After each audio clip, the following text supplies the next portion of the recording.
If you're fascinated by the intricate science of chemistry, you may want to consider a career as a chemical technician.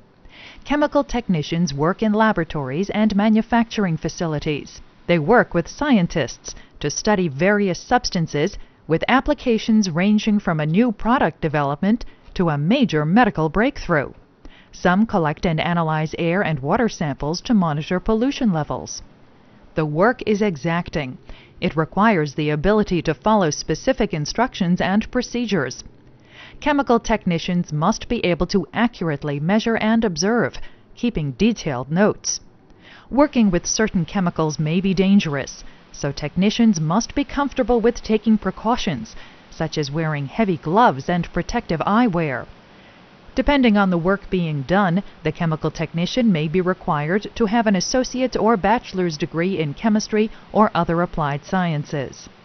One more ingredient which could lead to a satisfying career is the desire to make the world a better place through science.